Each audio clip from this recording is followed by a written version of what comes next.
여러분 안녕하십니까. 4월 26일 오후 김경국TV 시작하겠습니다.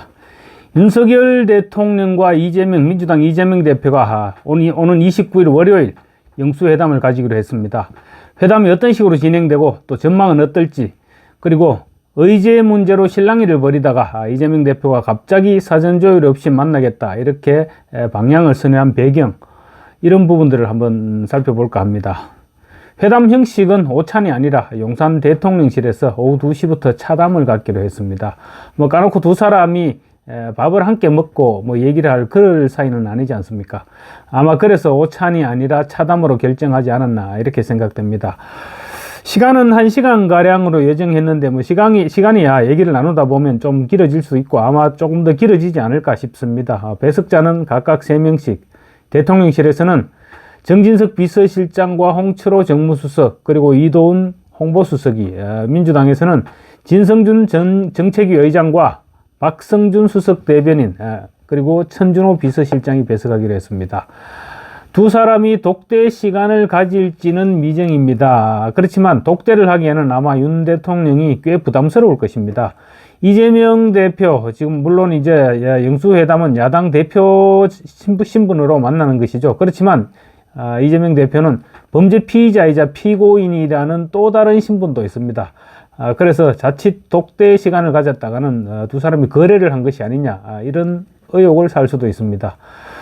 회담 형식은 모두 발언은 공개로 하고 그 이후 곧바로 비공개 회담으로 들어가기로 했습니다.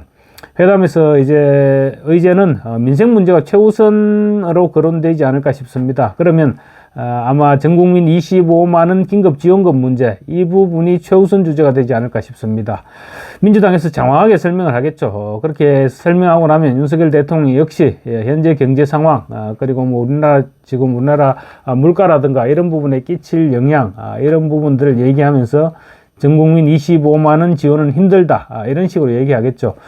다만 지급 대상을 대폭 축소해서 지원하는 방안, 이렇게 역으로 제시할 가능성은 배제할 수 없어 보이는데, 이조차도 사실은 지금 반대 여론이 상당합니다. 국무총리 문제는 아마 구체적인 이름은 거론하지 않을 것입니다. 구체적인 이름을 거론하기에는 양측 모두 부담이 크죠. 선문답을 주고받으면서 협조를 약속하는 그런 수준이 되지 않을까 싶습니다. 물론 나중에 대통령이 어떤 사람을 지명했을 때 민주당에서 반드시 들어준다, 그런 보장은 없죠. 다만 무턱대고 반대하기에는 부담스러운 정도가 되지, 그런 수준이 되지 않을까, 이렇게 예상할 수 있을 것 같습니다. 그리고 이제 민주당에서 주장하고 있는 각종 특검법, 그리고 윤석열 대통령이 거부권을 행사했던 법안들, 이런 부분들에 대해서 민주당이 포괄적으로 거론할 가능성은 있습니다. 그렇지만 구체적으로 거론할 경우 합의를 도출해야 된다, 이런 부담이 있기 때문에 아마 구체적으로 거론하기보다는 포괄적으로 거론하지 않을까 싶습니다. 만약 판을 깨기로 작정하고 만났을 경우에는 꼬치꼬치 따지고 들어갈 가능성도 없지는 않지만 그러기에는 또 시간도 그렇게 넉넉하지도 않습니다. 사실 이번 회동은 어떤 결론을 도출하기 위한 만남이라기보다는 회동 자체에 의의를 두는 만남이 아닐까, 그렇게 생각할 수 있을 것 같습니다. 양측 모두 회동 자체만으로도 일정 부분 소득이 있기 때문입니다. 윤석열 대통령은 그동안의 불통 이미지를 상당 부분 희석시킬 수 있죠. 그리고 국무총리 임명을 비롯한 일정 사안에 대해서는 최소한의 협조를 기대할 수 있는 계기를 마련하게 될 수 있다, 그렇게 볼 수 있습니다. 그리고 이재명 대표 입장에서는 국정에 협력하는 모습을 보여준다, 이런 부분은 덤이라고 할 수 있죠. 가장 큰 목적은 윤 대통령의 국정 운영 파트너 이미지를 부각시킴으로써 사법 리스크를 일정 부분이나마 희석시키는 효과를 노릴 수 있을 것입니다. 그렇지만 이날 만난다고 바로 대치 정국이 해소된다든가 하는 그런 급격한 변화를 기대할 수는 없을 것입니다. 한번 만나서 막혔던 현안이 줄줄 풀린다면 얼마나 좋겠습니까만은, 지금 대치 상황에 있는 현안들은 하나같이 쉽게 해결될 수 있는 사안들이 아닙니다. 민주당이 지금 정치적 목적으로 정쟁화시켜 나가고 있는 그런 안건들입니다. 그렇기 때문에 이재명 대표가 욕심을 버리지 않는 이상 해법이 없는 그런 현안들입니다. 그래서 양측 모두 일단 만났다는데 의미를 두지 않겠느냐, 이렇게 전망하는 것입니다. 합의문이 나올 수 있을지도 아직 지켜봐야 될 것입니다. 지금 당장 제기된 현안 문제를 놓고 볼 때는 개별 사안을 언급한 합의문을 도출하기는 어려울 것입니다. 향후 국정 운영과 관련한 양측의 입장을 별도로 포함시키는 형식의 공동 발표문 정도는 어쩌면 나올 수 있지 않겠느냐, 뭐 이렇게 예상할 수도 있을 것 같습니다.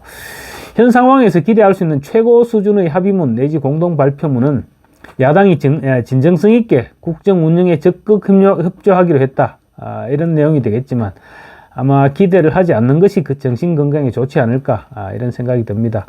특히 회동을 정례화한다는 것은 이재명 대표의 재판부와 그리고 이재명을 수사하는 검찰에 상당히 좋지 않은 시그널을 보낼 수 있다는 점에서 절대 그런 약속은 해서 안 된다는 것이 지금 윤 대통령 지지층의 입장이기도 합니다. 만약 민주당이 이번 회동에서 뭔가 합의사항을 도출하겠다는 생각을 가지고 임한다면, 또는 처음부터 결렬을 작정하고 만난다면 회담은 각자 할 말을 하고 끝나는, 그래서 돌아서서 상대방을 격렬하게 비난하면서 책임을 떠넘기는 수순으로 전개될 가능성이 높습니다. 이때부터는 회담 내용을 둘러싼 진실 공방이 벌어질 가능성도 없지 않습니다. 서로 대화 내용에 대해서 다른 주장과 다른 해석이 나올 수 있다는 것입니다. 이와 관련 박근혜 정부에서 정무수석을 지냈던 김재원 전 의원이 재밌는 비화를 얘기한 적이 있습니다. 사드 설치 문제를 놓고 온 나라가 시끄러웠을 때 박근혜 대통령이 정치권에 설명하고 이해를 구하기 위해서 정당 대표들을 청와대에 초청했다고 합니다. 의제는 사드 문제로 국한하기로 해서 만났고, 당시 새누리당 이정현 대표, 그리고 민주당 추미애 대표, 국민의당 박지원 비상대책위원장이 참석했다고 합니다. 역시 예상했던 대로 약속했던 사드 의제와는 별도로 추미애 그리고 박지원은 이런저런 의제들을 종이에 메모해서 들고 나왔다고 합니다. 그럼에도 불구하고 박근혜 전 대통령 질문마다 조목조목 상세하게 설명을 해줬다고 합니다. 그러던 와중에 마지막 부분에 가서 박지원 비상대책위원장이 박 대통령에게 설명 잘 들었고 고맙다, 바쁘실 텐데 그만 가시면 우리끼리 발표문을 만들어서 발표하도록 하겠다, 이렇게 얘기를 하더랍니다. 그래서 박근혜 전 대통령 고맙다고 하면서 자리를 떠났는데요. 박 대통령이 자리를 나가자마자, 문을 닫자마자 박지원 자 우리도 갑시다 라면서 그냥 나가버리더라는 것입니다. 그리고는 국회 소통관에 가서 온갖 비난을 퍼부었다고 합니다. 이번 영수회담 역시 그 같은 전철을 밟지 말라는 법은 없습니다. 멀쩡하게 얘기하고 돌아서서 윤 대통령을 비난하는 상황도 감안해야 된다는 것이 김재원 전 수석의 주문입니다. 이재명은 합니다. 얘기 많이 하고 있죠. 뭐든 할 수 있는 캐릭터입니다. 다음 회담에 대한 만약에 기대가 사라질 경우 회담장에서 있었던 이야기들을 부풀리는 것은 물론이고 없었던 일까지 만들어낼 가능성 충분히 있다고 봅니다. 이재명 대표의 놔뚜꺼움 우리 모두 익히 봐왔던 터죠. 함께 호주까지 가서 골프 치고 요트 타고 이랬던 사람을 잘 모르는 사람이라고 하고, 눈에 뻔히 보이는 이화영의 거짓말을 100% 팩트라고 말할 수 있는 사람이 바로 이재명이죠. 그래서 대통령실은 이 부분에 대해서도 각별히 주의를 기울여야 됩니다. 오늘 이재명 대표가 또 의제 정리 필요 없이 다 접고 만나겠다, 이렇게 마치 선심서듯이 얘기한 부분도 알고 보니까 또 다른 배경이 있었습니다. 역시 이재명의 신뢰와 연결되는 부분입니다. 알고 보니 이번 영수회담 성사 과정에서도 이재명은 또 누군가의 뒤통수를 때렸습니다. 윤석열 대통령의 측근으로 알려진 심평 변호사 얘기입니다. 심 변호사가 오늘 아침 자기가 영수회담 가교 역할을 했다고 하면서 YTN 라디오에서 폭로한 내용은 충격적입니다. 알고 보니 민주당이 먼저 영수회담을 하자고 매달렸고, 의제도 총리 인선에 관한 협의로 시작을 했다고 합니다. 신 변호사에 따르면 총선 직후 이재명 대표의 측근 중에 측근이라고 할 수 있는 사람이 영수회담에 관한 뜻을 대통령실에 전해달라고 자기한테 부탁을 하더라는 것입니다. 신 변호사에 따르면 이 대표는 진정으로 나라를 위해 회담을 하려고 한다, 이런 의지를 드러냈고, 그래서 신 변호사가 이를 대통령실에 직접 전달했다고 합니다. 대통령실에서는 이걸 검토하면서 혹시 속임수가 아닐까 하는 그런 걱정을 하기도 했는데, 신 변호사가 절대 그렇지 않다, 이렇게 이재명을 위해서 변명까지 했다고 합니다. 심평이라는 사람 평소에 하는 말을 보면 전혀 신뢰가 가지도 않지만 어떻게 이재명의 말을 믿고 대통령을 만나도록 주선하겠다는 생각을 했는지 궁금하기 짝이 없습니다. 또 대통령실도 그렇지 심평 변호사 같은 사람의 말을 믿고 대통령에게 전화 통화를 하도록 했는지, 그런 부분들은 정말 너무 마음에 들지 않습니다. 어쨌든 신 변호사는 이재명을 위해서 대통령 측에 이렇게 설명했다고 합니다. 이 대표는 내가 잘 아는 분인데 표리부동한 분이 아니고 또 신의를 지킬 줄 아는 분이다. 그리고 이분이 보수도 진보도 아닌 실용적 사고방식에 철저한 분이고 또 어려움을 겪고 살아온 분이라서 그런 분이라고 제가 설득을 했다. 이렇게 말했다고 합니다. 그 말을 듣고 저는 이 사람이 진짜 제정신인가. 이재명이 지금까지 해온 은행을 우리가 너무 잘 지켜봐 왔고 분명히 봐왔는데 저런 말을 어떻게 할 수 있는지 의심스러웠고, 저런 말을 받아들인 대통령실은 또 뭐야? 이런 생각을 지울 수가 없었습니다. 물론 대통령실에서는 다른 말을 믿지 않고 총리 문제를 협의하겠다고 하니 받아들였을 가능성이 높아 보이기는 합니다.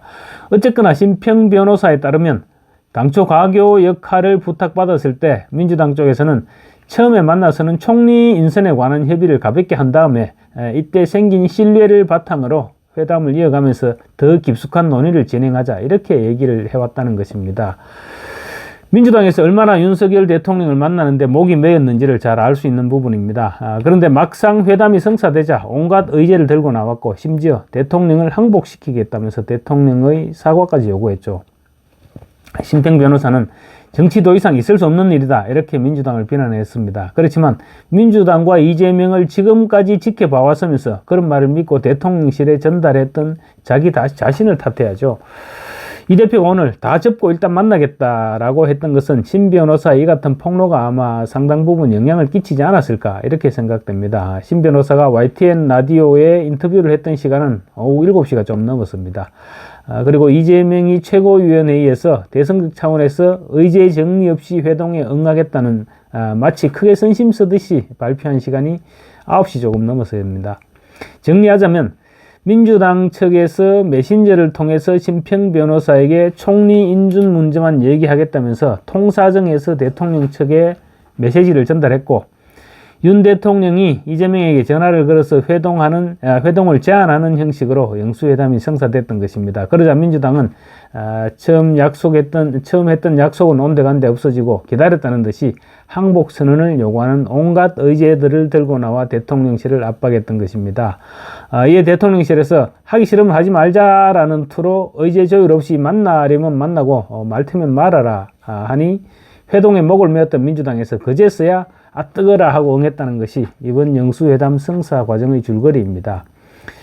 이 같은 과정만 보더라도 민주당은 회담 후 얼마든지 엉뚱한 소리를 내뱉을 수 있는 것으로 보이니 거듭 강조하지만 대통령실에서는 이 부분에 대해서 각별히 신경을 써야 할 것입니다. 그리고 웬만하면 심평 변호사처럼 생각이 한쪽으로 치우쳐서 보수 진영 통합을 방해하는 사람은 좀 멀리 했으면 좋겠다. 이것이 제 생각입니다. 감사합니다.